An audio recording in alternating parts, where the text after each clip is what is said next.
これはある時刻の空の明るさを心理的時刻に働きかけるものです。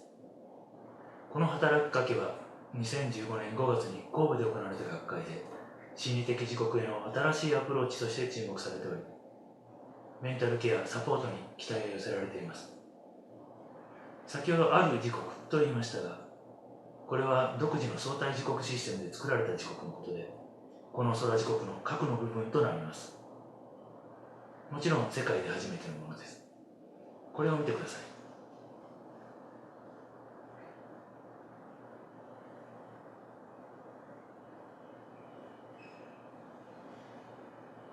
これは現在の私の時刻になります。まずこの相対時刻システムの仕組みを説明する必要があります。これは時間の位置関係と速度をコントロールした新しい時刻を生み出すシステムです。10時から12時までの2時間を1時間で進むような時計を作れるだけでなく、昼の2時を朝の5時にすることもできます。生活に合った設定から作られた時刻を空の明るさで心理的にフィードバックさせるのがこの空時刻です。はい、4年前に発案しプロトタイプを作成しました。それから調査しましたが、同様のものは見当たりません。現在、日本を含む国際特許を出願中です。UTC、つまり協定世界時刻によって世界は正確に刻む時刻に管理されています。しかし人間は機械ではありません。私もあなたも時間の感じ方や生活リズムが異なりますよね。これが人間らしさだと考えています。その人間らしい時計をこの24時間社会に合わせて開発したシステムになります。これは後で分かったことですが、過去に時間の速度を変えるだけの発案をされていました。もちろん実用化はされていません。それを24時間の設定を可能とし、空の明るさなどで表示させ、心理的にアプローチできるのは世界で初めてのものです。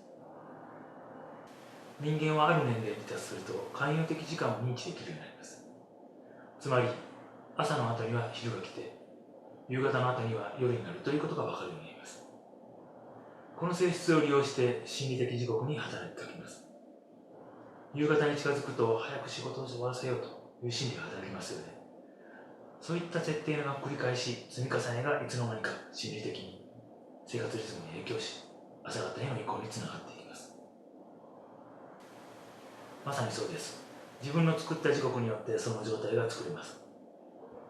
時差ボケには副作用がありませんよね。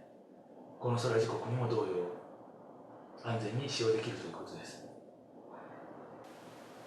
ここではあえて心理的時刻と呼ばせていただきます。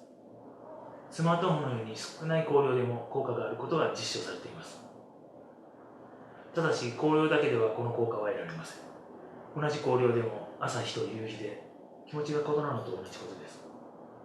つまり空の画像が心理的時刻に影響していることになります。部屋の時計を5分10分進めておき、それを理解した上で行動したことはありませんか？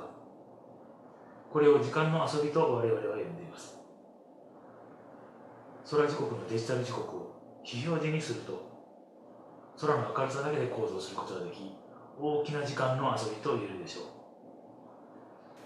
う。休みの日などは体に感じた明るさを生活リズムに取り込み、時刻に縛られないゆとりのあるライフスタイルを過ごすこともできます。また、外部表示装置などを接続すれば、より大きい画面で複数の方が同時に使用することもできます。脱足ですが、かの発明王、エジソンの部屋には時計が置いてなかったと言われています。時刻を気にするようではいいものが作れないということでしょう。ということは、クリエイティブな仕事をされている方にもご利用いただけるのではないかと思っています。これは人間のコアに関わる部分になるため、多目的な用途に使用できると考えていますが、現在社会問題となっているメンタル面の予防として役立てればと思っています。個人利用だけでなく、企業内のメンタル管理ツールとしても注目されており、連動したいという話もいただいております。ぜひ役立てていただきたいと思っています。